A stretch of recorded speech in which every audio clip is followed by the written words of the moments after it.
Hey, in this video we'll show you how to make these simple yet pretty snazzy vegetable tags. So this will be part of a series of a few videos which will be focused around products for your garden or maybe springtime. Seeing as it is spring, we're working a little bit in the garden, I thought, hey, why not make stuff for the garden? So stick around and I'll show you how I made these simple tags.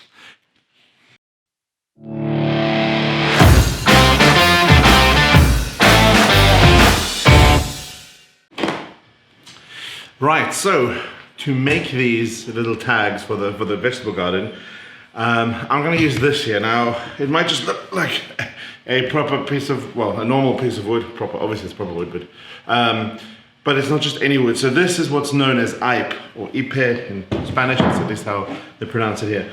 This is a wood that, as far as I remember, is native to Brazil. It's a type of wood that's extremely hard.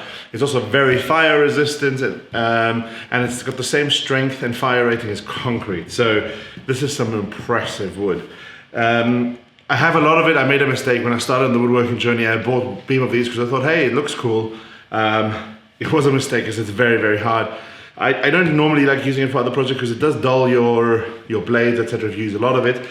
And it's quite a pain to work with because it doesn't really break into sawdust, but in like loads of little like splinters. They're like needles, they get everywhere. But I thought for this project, you know, let's put a challenge. It's just a few little tags, but let's use this as well because it'll last long and it'll be rock solid. Now, by no means do you have to use this. You can just use pine or anything else if you want to do it. But I thought, hey, let's make it a bit challenging and also really test my table saw, as well as my new dust collection, which I just assembled yesterday. So I'm quite excited to test all of that.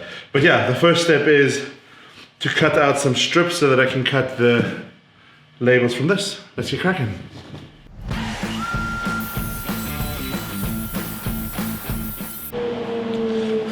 Tell you what, that is definitely the hardest thing I've cut with this machine.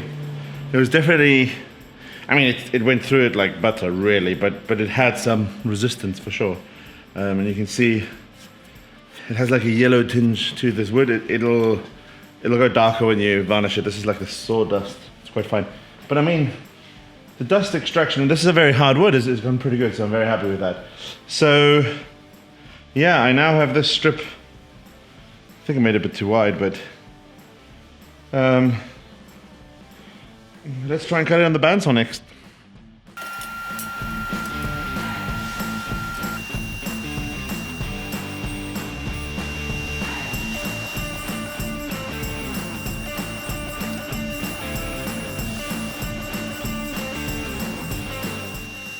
Okay, different plan. I'm going to cut straight from the source piece. It's small enough so that I can do that here. I have all these videos, it's always probably with a bandsaw, but I think tightening it has actually worked, so let's try that.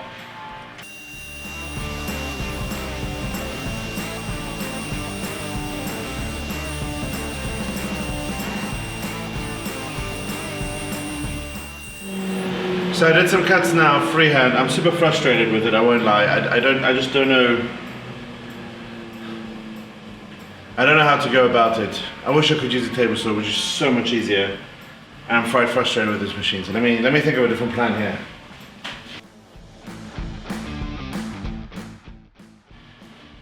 Okay, I'm back to the machine that I want to use. This will now work. I was just thinking, I've got a longer piece of ipe here. The big thing is that I'm worried about is that if I cut it off, that it falls down to the saw blade. So the tricky thing is, well, the only thing I need to make sure is that it's still attached to the main block when it passes sort of where it can fall down, and then it should be fairly safe to pull out. At least that's the theory. So what I will do now is exactly that. I'm going to try and cut a few strips with the saw here, and then cutting the pieces to the right dimensions is easy to do on bandsaw because it's very thin stock. So I'm going to use this piece of ipe on this machine and things will just be glorious. At least that's the hope.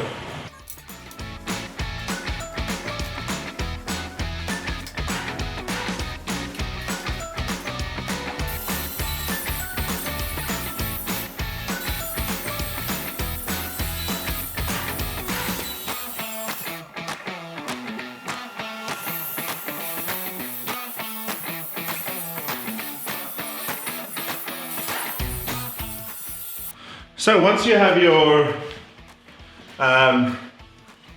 you know, nice pieces of wood, which, to be fair, you can buy like this wood pre-cut in like, you know, Leroy Merlin, Home Depot, whatever the store is in. I suppose B&Q, they cut wood for you. So you can buy them pre-cut if you want, or you can buy a panel or a sheet, or if you have the machines I do, or even a table saw, this with pine wouldn't have been a consideration. I would have just like knocked this out super quick. But this is pretty good. So it's quite thin. It's just below. It's like 4 mils I ended up with. But look, I'm trying to bend this with all my force. I cannot bend it. I mean, this stuff is rock solid. If I did that with pine, it would just snap. So just to show you the strength of this, it also weighs quite a lot. I mean, I'm always amazed by this. So what I need to do.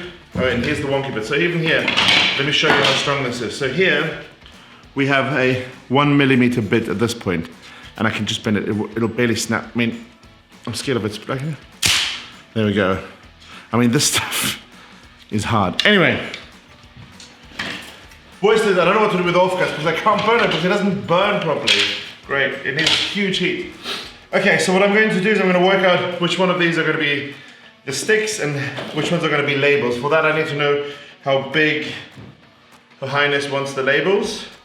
So most probably what I can do, looking at some of the dimensions of this, is I will cut like thin sticks. So it's very strong. I'll cut thinner sticks and then chop labels. And you know, try and make as much use of these. So one of these will be like 3 sticks and I don't know, 6 labels or 4 labels. I don't know. We'll see the dimensions. I need to figure that out.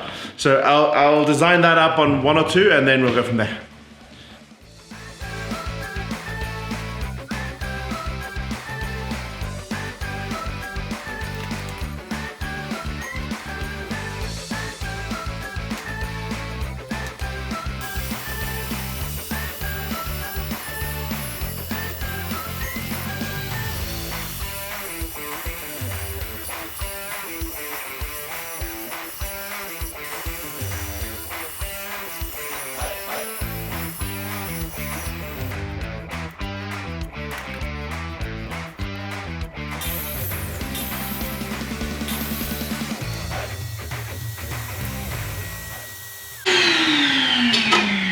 What? How's one shorter? Maths, kid.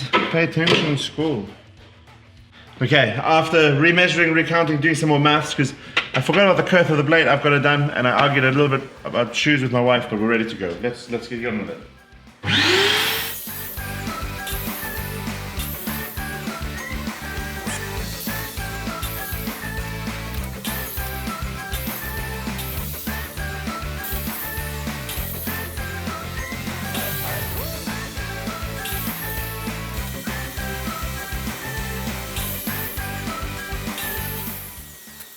Okay, so loads of little panels, and literally it'll be just something like this, right? You stick into the ground. Now, that's it, it's not just gonna be that. I'm gonna have to sand all of these down. I have burn marks and I don't really care about that. This is for outside, right? But it just should be flat, but the edges should be right, nice and smooth. So for that, I need to sand them, and you know, I've been moaning a little bit about my other sander. So it is time to try out this big boy. Now, you don't need this. You can do it with a hand sander and that, but I've wanted this for so long. And you know what? These aren't massively expensive. I mean, it's not like the biggest splurge, but I don't know why. This is one of the things. I bought way more expensive machines before I bought one of these because I never thought, I'm like, oh, do I really need it? But, you know, let's give it a try.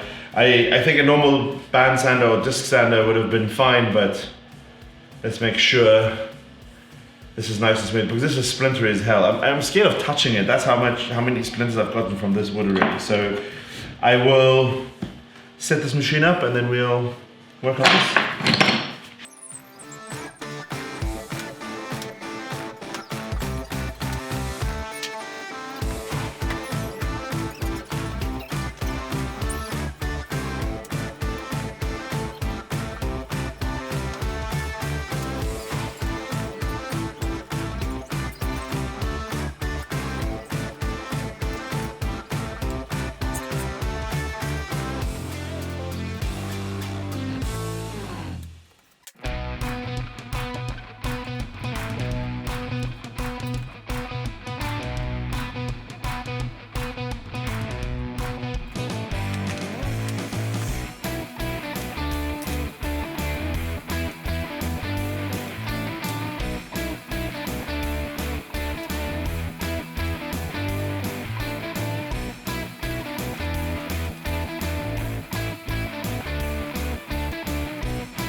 So, a lot of sanding later. I decided not to sand these properly. I mean, they're going outside, so they need to just be weather resistant.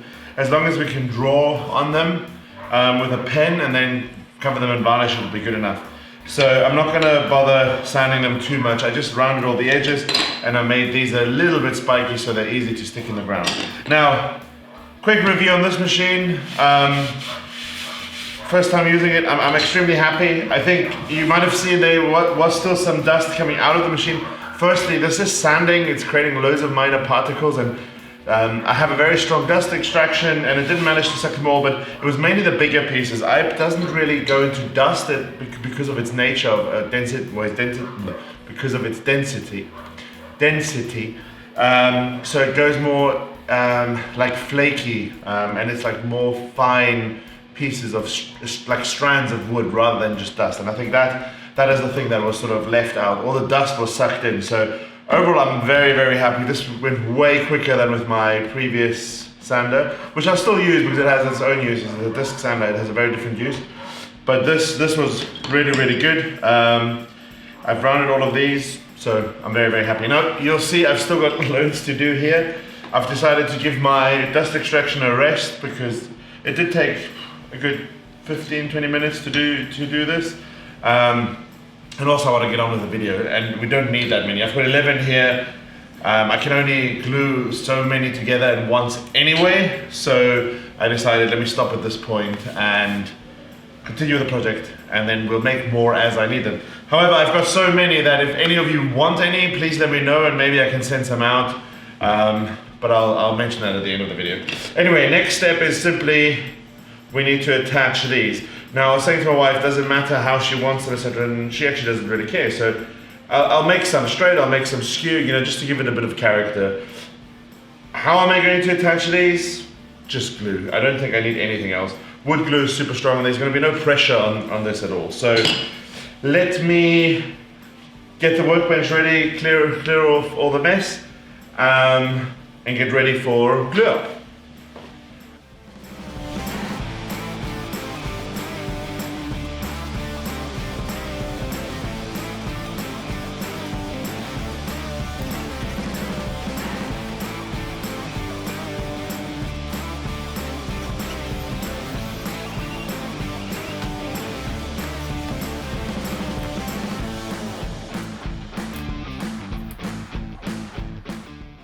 It's been a few hours. I did maybe another project in the meantime, but let's see if this worked or if anything is stuck together.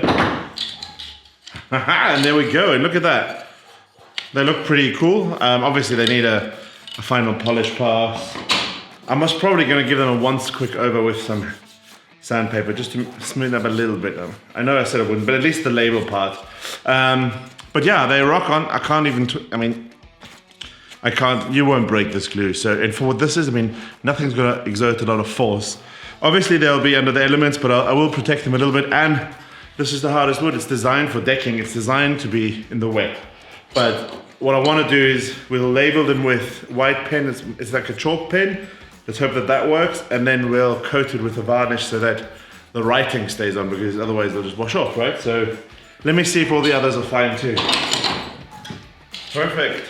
One of the simplest projects I think I've ever made. I mean, this is nearly as simple as the labels. And even they were harder because I had to cut out a specific shape. I mean, this was just like cut, sand, done, glue. So yeah, let me smooth the front faces a little bit, and then we'll go over to the labeling department, because let's face it, my handwriting is appalling. So this is a job for the wife, I think, the boss, sorry.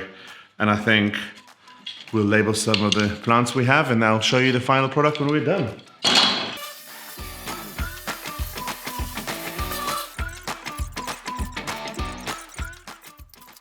So instead of creating the labels with a white pen, my wife decided she wanted to use a fancy new label making machine.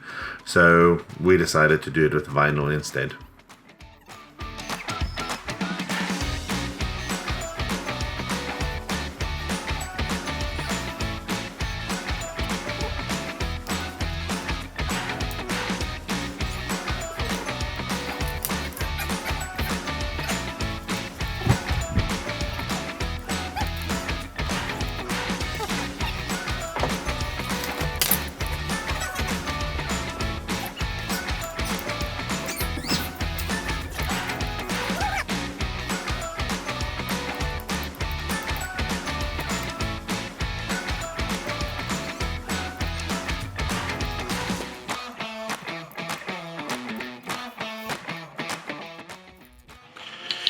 So here we have them, printed on top.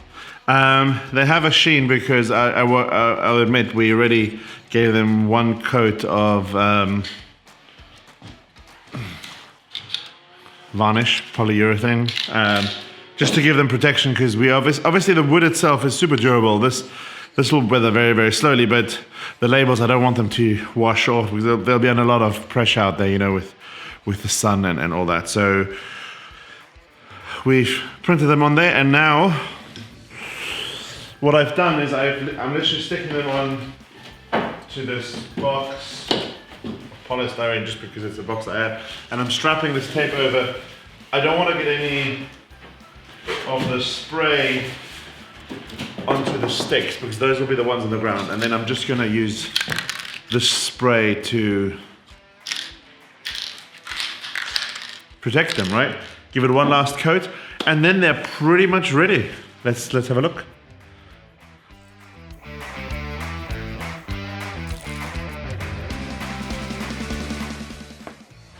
And there we go, all dried and ready to be used.